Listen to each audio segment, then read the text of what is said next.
On today's show, the Houston Rockets comeback against the San Antonio Spurs falls just a little bit short after a disastrous second quarter. The silver lining, though, are we seeing Jalen Green finally making the leap? It's all coming up on today's Locked On Rockets. This is Mission Control, Houston. Ignition sequence start. 6, 5, 4, 3, 2, 1.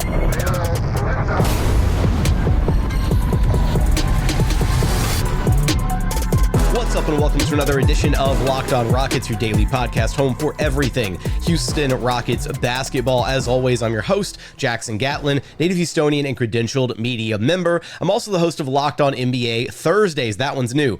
Be sure to follow along wherever you listen to your podcasts or on YouTube. Just search Locked On Rockets, where the best way you can help us grow our show is to listen every single day on a podcast platform of your choosing. Like and subscribe on YouTube. And while you're there, tell us what went wrong in this Rockets-Spurs game. Tell us the most frustrating part about this loss, or just do a drive-by and say, go Rockets. Now, today's episode is brought to you by FanDuel. You can start the season with a big return on FanDuel. New customers can place a $5 bet, and you'll get started with $150 in bonus bets if you win your first $5 bet. Visit FanDuel.com to get started. And as always, thank you so much for making Locked On Rockets part of your day every single day, whether it's on your way to work, on your lunch break, in the gym, after losing to the San Antonio Spurs. Thank you so much for being an everydayer. Final score, 109-106, Rockets falling to the Spurs in San Antonio. They made it a game after a really disappointing and frustrating first half of play, in particular that second quarter where the Rockets only scored 10 points. Gave up 24 points to the Spurs. They scored 10 points themselves. They were scoreless for 9+ minutes. Not, didn't make a field goal. Not, they put some points on, on the board at the free throw line. They were scoreless for 9 straight minutes in that second quarter until a Jalen Green three-pointer finally freed them from the shackles of the San Antonio Spurs defense, or from their own offensive woes. Pick your poison there, because my goodness, that was frustrating to witness. Look, this was a game where, first off, the Rockets had zero business playing this poorly against the Spurs. Their effort from the jump was catastrophically poor. We're going to get into some specifics from this game, some of the individual matchups, some of the concerning play from Alperen Sengun in particular, but I want to focus here on the actual game flow, because that first quarter, the Rockets gave up 38 points. And they had no business giving up 38 points to the San Antonio Spurs team. Now, granted, this is a much better Spurs team than the Spurs teams of the past. This is a Spurs team that is going to be a lot more competitive this season. But when you go back and look at so many of the looks that the Rockets gave up to the Spurs, especially in that first quarter, I mean, we're talking they were making straight line drives to the rim with little to no resistance from the Rockets defense. I don't know what's going on with this Rockets team where they cannot seem to find the ability to lock in for all 4 quarters. We saw it against the Hornets, where they played a fantastic first half and then they were awful in the third and fourth quarters. Then flip the script against the Grizzlies, and now against the Spurs, they looked like they were sleepwalking for stretches of the first half, and then it's like they had to go back at halftime, get chewed out by Ime Udoka, and then walk back out there and realize, okay, this is how we're actually supposed to play basketball. It's one of the most perplexing, frustrating things that this team cannot seem to just lock in from opening tip-off and actually play the way that we know that they are capable of playing.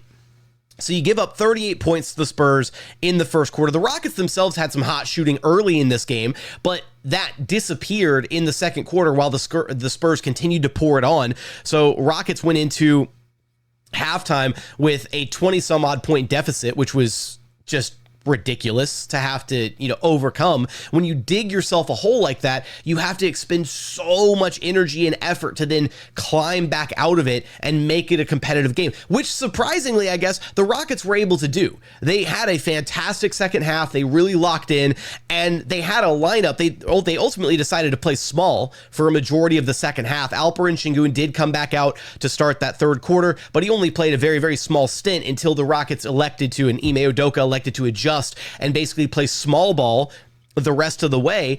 And that was the lineup that got the Rockets back into this game. That was the lineup that Ime elected to essentially close the game with in that fourth quarter, with Jabari Smith Jr. at the 5 spot, and then the other 4 guys out there, Fred VanVleet, Jalen Green, Dillon Brooks, and Cam Whitmore getting the nod in this game. Cam Whitmore earning some crunch time closing minutes with his energy, his effectiveness out there, his ability to run in transition, and his ability to actually provide some downhill scoring in the half court, because the Rockets just couldn't seemingly get anything going towards the rim for the majority of this game unless it was Jalen Green or Cam Whitmore getting downhill.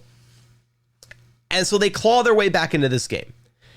And the Rockets managed to make it a game with a few minutes remaining. I'm talking this game was back and forth, back and forth. The Rockets managed to tie it up at one point, and Spurs jumped back out ahead.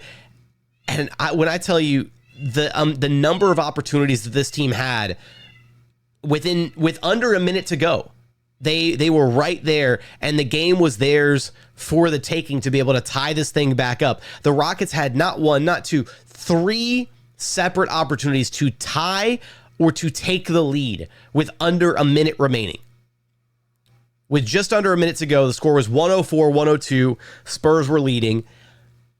Jabari Smith Jr. had a wide open 3-pointer, missed it, got his own offensive rebound, and then immediately dribbled into a pull-up mid-range shot and missed that one as well. Both shots were completely wide open, but I kind of think after you miss that first wide open 3, rather than taking that second wide open mid-range shot, you probably should have kicked the ball back out to Jalen Green, who should I add, was absolutely on fire to that point, was dragging the Rockets, trying to drag the Rockets to a win with his fourth quarter play. Jalen Green was sensational in this game. So Jabari, 2 missed opportunities there. And then a couple possessions later, Rockets get a stop. Actually, literally the very next possession. Rockets get a stop. They force the turnover on Victor Wembanyama. VanVleet comes up with the ball, passes to Jalen Green. Jalen Green tries to kick the ball ahead to a streaking Cam Whitmore, who has basically a wide open lane in front of him. And it would have been at a minimum, an easy lay-in for Cam Whitmore, probably a dunk, if we're being completely honest. But the pass was a little bit behind Cam, a little bit hard to control, whether that's completely on Jalen, whether that's on Cam for not, slowing up for just a split second to try and contain the pass and then drive it in. It was a bad transition play, and it resulted in a Rockets turnover. That was 3 separate opportunities to either take the lead or 2 opportunities to tie it with under a minute to go. The Rockets just continually shooting themselves in the foot in this game. And then even despite that, they were able to come back down. Jalen Green got a really quick bucket at the very end, trying to pull just a little bit closer, made it 106-104. They're playing the free throw game, going back and forth, and that was it. Jalen Green did actually have a chance at the very, very end of regulation with 7 seconds left on the clock. Stephon Castle missed one of his 2 free throws at the end of the game. Jalen Green the Rockets were able to inbound it. Jalen Green was streaking up the court. He thought he got fouled, and then he was able to attempt a 3-pointer to try and tie it up at the end of regulation, but he was super off balance. He probably had like an extra second or second and a half to gather himself before attempting that 3, but he was, playing in anticipation of the Spurs fouling him, and it very much looked like they tried to foul him and the refs just didn't blow the whistle. So I'm not going to fault Jalen for that at the end of regulation. The Rockets should have never been in that position to begin with. They did a great job trying to claw their way back into this game. They gave themselves multiple chances. They couldn't capitalize on any of them. This is now the 2nd straight year where Jabari Smith Jr. has had chances to put the Spurs away, or at least to give the Rockets a chance to win a game in San Antonio. Hasn't been able to, man, at the end of regulation in back-to-back seasons now. Go all the way back to the 2nd game of the regular season last year in San Antonio, him missing the 2 free throws at the end of regulation. Just tough, man. Just tough to talk about this loss. I want to unpack more from this game. We're going to get into the concerning play of Alperen Sengun. The major silver lining from this game, Jalen Green looks like he's truly arrived. We're going to get to all of that and so much more here in just one moment. First, today's episode is brought to you by FanDuel. Get ready to tackle the NFL season with FanDuel, America's #1 sportsbook. Right now, new customers can bet $5 and get $150 in bonus bets if you win. The FanDuel Sportsbook app gives you everything you need to place live bets on the NFL all in one place. So when you get a hunch in the middle of the game, you can check out the latest stats, view live play-by-play, and so much more on the exact same page where you actually place your bets. Just visit FanDuel.com to join today. Head on over there, take a look at all the different wagers available. Check out their parlay builder, different season awards winners, or just the outright favorites to win this year's Super Bowl. Right now, the Chiefs plus 430, the Ravens plus 550, the Lions plus 750, right behind them, the 49ers plus 850, and then rounding out the top six, the Buffalo Bills plus 1100, and your Houston Texans plus 1300. Again, you'll get started with $150 in bonus bets if you win your first $5 bet. That's FanDuel.com. Never waste a hunch and make every moment more with FanDuel, an official sportsbook partner of the NFL.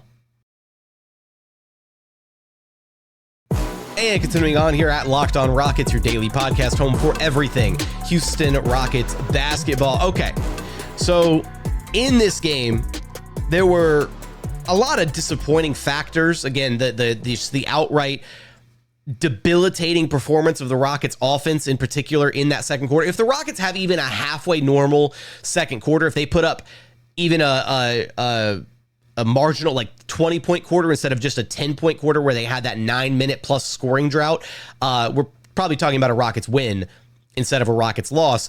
But I hate looking at things through that lens of like, oh, well, if this one thing broke a little bit differently. Well, what happened to allow that catastrophic breakdown anyways, right? And a big part of the issues in this game stem from the fact that the Rockets offense it has a very, very long way to go. There's only two players on this roster that have the ability to get downhill and put pressure on the opposing defense right now, and that's Jalen Green and Cam Whitmore. And of those two, Jalen Green is the only one of those two that is able to play make out of said downhill actions. So the Rockets offense is incredibly limited. Fred VanVleet does not look like he did last season, and it is a concerning thing to make note of right now that Fred VanVleet is not applying the necessary pressure coming out of pick and roll sets to open up his teammates, and that is concerning, and that's going to be a trend that we have to monitor. Cam Whitmore can get downhill, but he's not playmaking for his teammates when he does get downhill, which is fine. Cam is just supposed to be an aggressive weapon off the bench. Him learning how to play make and facilitate for his teammates is going to be, part of him leveling up his, growth as a player. It's unfair to expect that from him right at this very moment. Amin Thompson can get downhill, but right now defenses are just not even honoring the shot. It doesn't look great, and he really struggled in this game as well. So that's one of the only other Rockets downhill weapons that couldn't really get anything going this game. And arguably their biggest other weapon outside of Jalen Green in the starting lineup, right? The guy who's supposed to be doing heavy lifting with Jalen Green alongside Jalen Green, Alperen Sengun. A ridiculously disappointing performance from him in this game. Like, he cannot play this way. Flat out. He has to be better than this.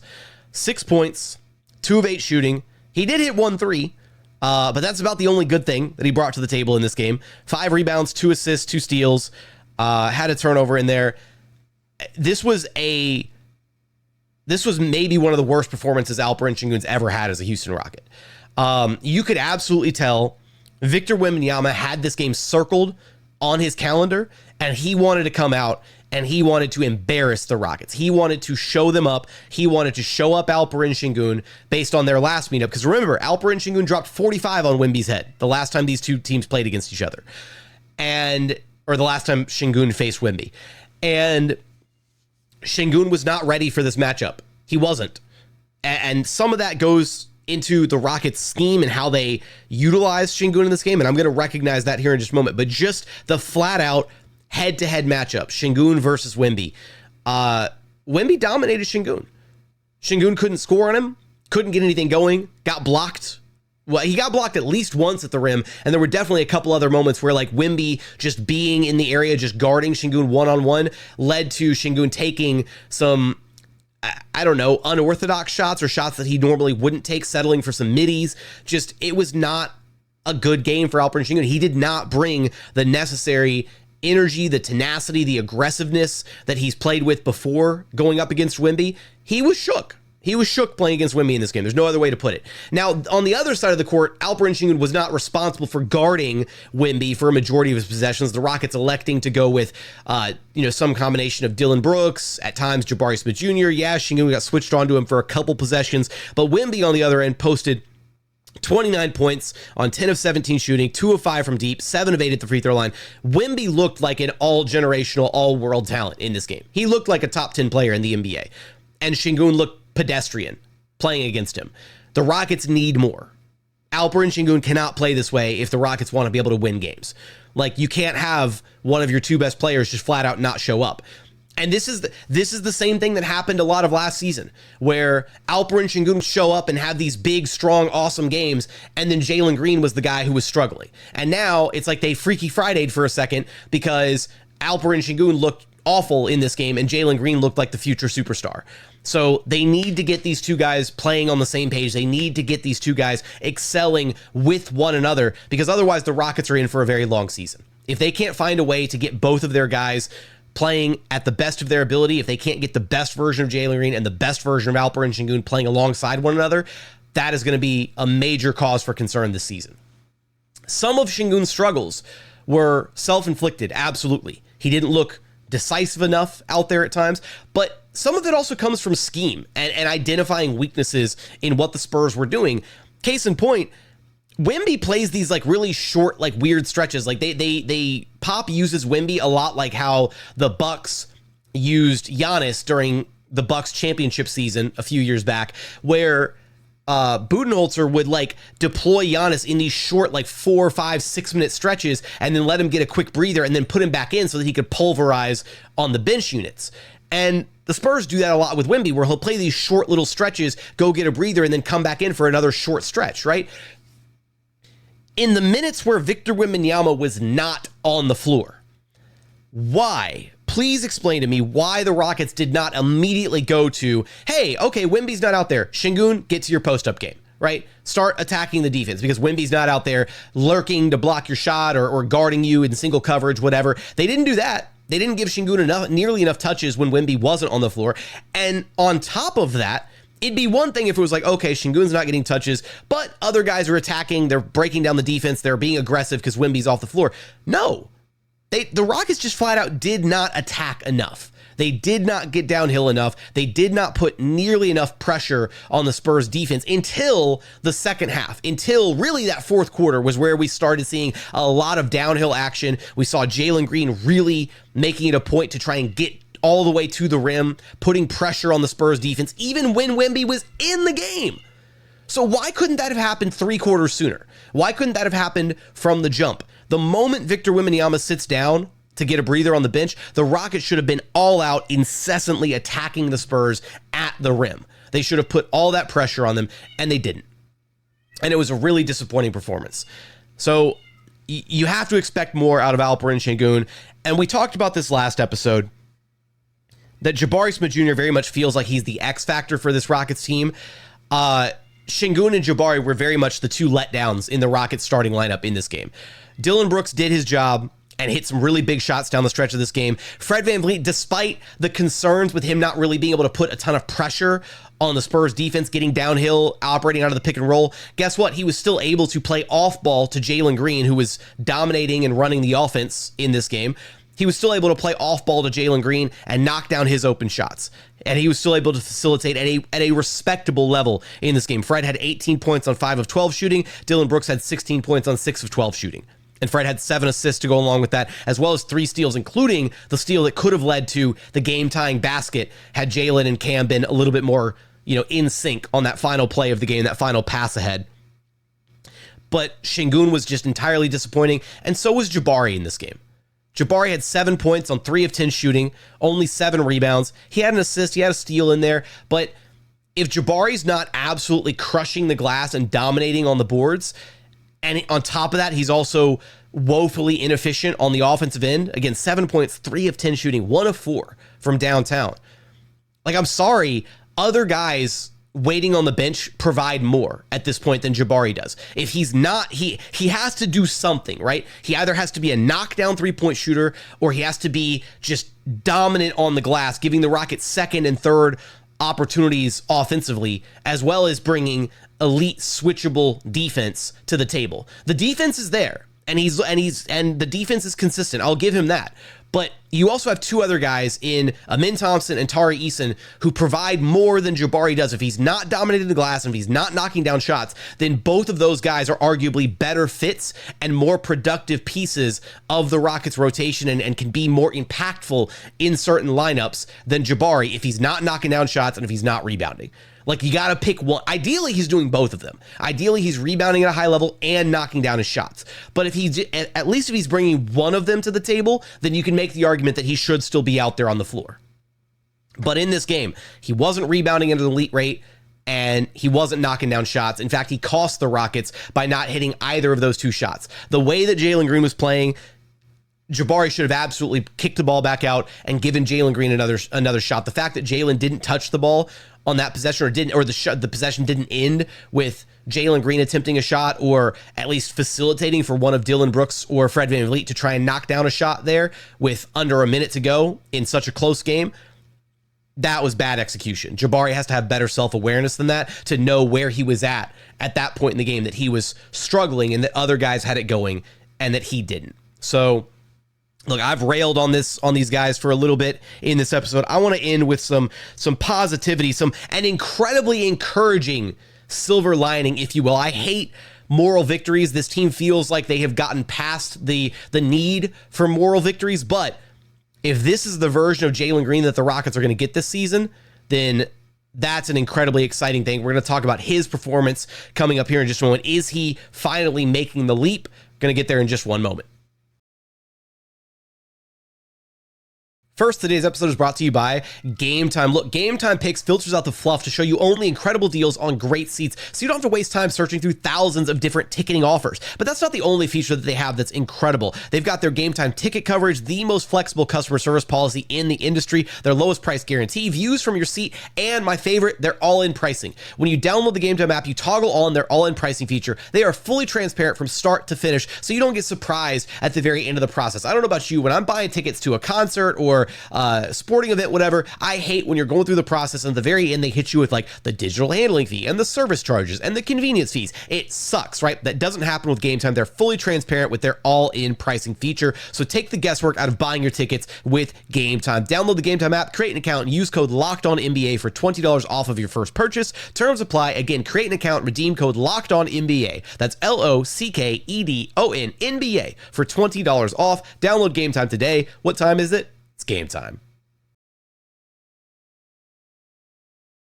And final segment here at Locked On Rockets, your daily podcast, home for everything Houston Rockets basketball. I want to throw in one more quick aside here. Look, you might be listening to this and you might be thinking I'm being way too harsh on Alperen Sengun, Jabari, what have you, but these are the expectations that come with a team that wants to win at the highest level. This Rockets team, look, when they were going through the rebuild, right, those years, that's the understanding, that's the beginning stages. And even last year, right, they were in a transitional period of wanting to be a competitive team. We weren't quite sure what they were going to be yet. They had hopes of making the playoffs. This team has spoken at length about wanting to make the playoffs. They have given out contract extensions to Jalen Green and Alperen Sengun. The money is there, right? It's time to put up or shut up. Right, these guys are being held to a different standard now. For me and for many of the other weekly co-hosts and everything here at this program, there is a very strong set of expectations for how this team should perform, and they did not meet those expectations in this game in particular. So I'm going to call a spade when I see underperforming players, all that good stuff. But what I will want to highlight, and we're going to end on some positivity here, is through 3 games now. That first game, you know, little bit of left to be desired from the playmaking department of Jalen Green's game. But aside from that, he was putting the ball in the hole. He was scoring. He was doing what he's supposed to do from that perspective. 3 games in, Jalen Green looks like he might be really taking the leap this season. In particular, in this game, easily his best game of the season so far.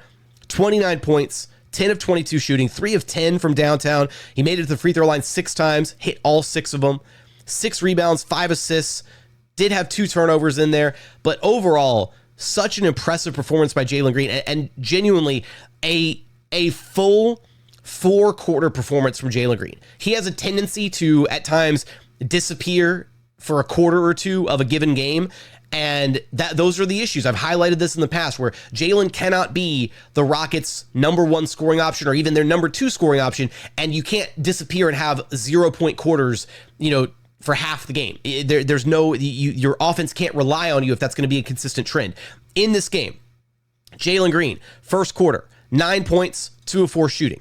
Jalen Green, second quarter, 3 points, 1 of 4 shooting, but he did have, that was the Rockets not being able to get anything going in that quarter. So I'm not going to just hold that one to Jalen Green. In fact, I actually really would have liked to see Ime Udoka come back earlier with Jalen Green in that quarter. I feel like that might have helped stem the tide of some of the shooting woes and maybe could have gotten something going a little bit sooner.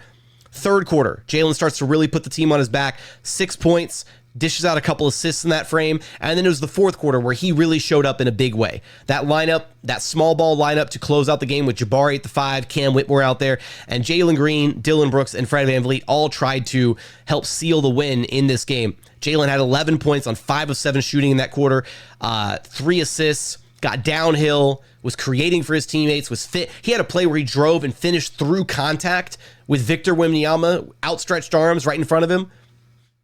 This was an incredible performance from Jalen Green. It really was. And he tried to will the Rockets to a win at the end. The reads, the decision-making, his ability to get downhill and kick it out to open shooters. He connected with Dillon Brooks a couple different times, and Dillon, he missed the first 3, and then he came back down and hit the next 3 attempt that he had on some wide open looks generated by Jalen Green. Look, if this is the version of Jalen Green that the Rockets are going to have this season, as long as Alperen Sengun doesn't, for whatever reason, regress, and if he can get back to playing at the level that we know that he's capable of playing at, then the Rockets are going to have a ton of success this year. Because this is the Jalen Green that we'd been hoping we were going to see for a very long time. And again, there are some other concerns that the Rockets are going to have to iron out.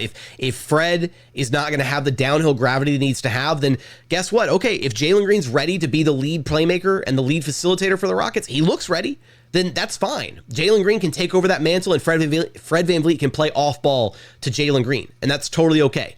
I don't think the Rockets are as nearly as dynamic as they could be if Fred is going to have to play exclusively off ball, if he can't be a threat in the pick and roll playing alongside Alperen Sengun. But at least they can make the most of a bad situation right now with Jalen Green playing this way on a nightly basis. I hope it's not a fluke, but seeing some of the drives, seeing some of the ways that Jalen was scoring in this game, even against Victor Wembanyama with him in the game, the decision-making is there, the all-around play is there, the defense is there. It really feels like it's all coming together for Jalen Green. And if that's the case, then, my goodness, the Rockets did a good job by locking him up with the contract. And again, I'll give some benefit of the doubt to Alperen Sengun. Maybe he's just, he got a little shook, right? Going up against Wemby, and on top of that, the Rockets didn't capitalize on the minutes where Wemby wasn't on the floor, so it's not entirely his fault, but some of it is there, right? There's some accountability to be had there.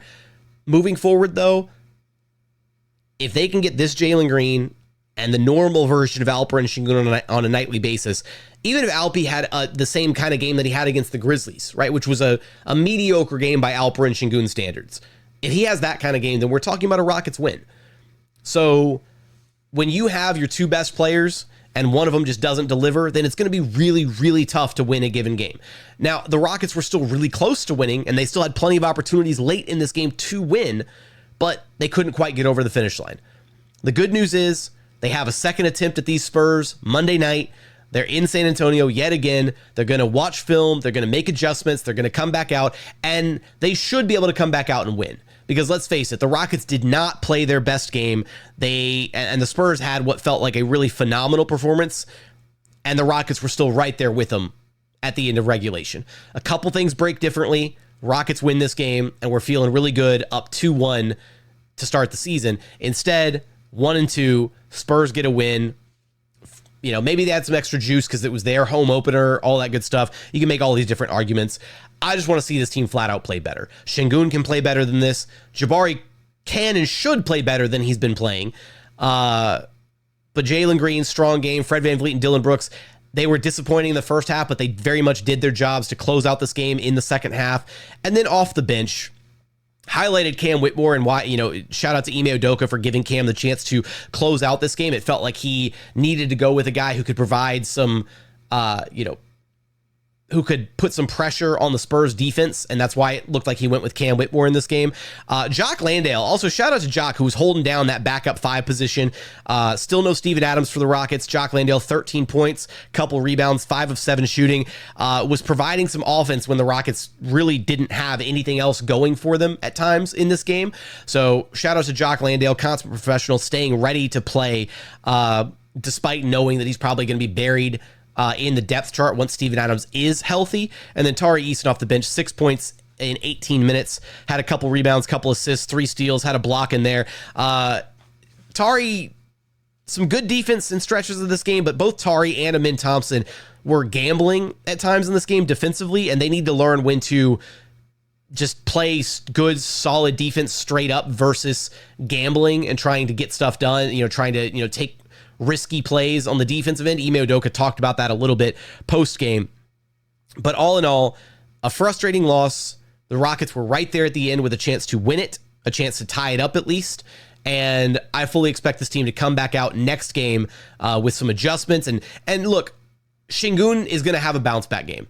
It's very rare for Sengun to have like 2 back-to-back really disappointing games. I'm sure that he's incredibly frustrated with his own play in this, and I'd be shocked if we didn't see Sengun come out and try to absolutely manhandle Wembanyama in this next matchup Monday night. So tell me what you're looking for. Tell me what you want to see out of this Houston Rockets team, aside from just getting a win, right? Getting a revenge win. What do you want to see them do differently in this next game against the Spurs Monday evening? Let me know your thoughts from this loss in the YouTube comments. But as always, thank you so much for checking out the show. Remember, the best way you can help us grow our show is to listen every single day on a podcast platform of your choosing. Like and subscribe on YouTube. Drop us some comments while you're there. And be sure to subscribe to the brand new daily Locked On Rockets newsletter, daily Monday through Friday. So be on the lookout for that in your inbox. If you subscribe to that, it would mean a lot to me. Helps us out a ton. But as always, thank you so much for watching. Thank you so much for listening. And we look forward to having you back right here at Locked On Rockets, your daily podcast home for everything Houston Rockets basketball.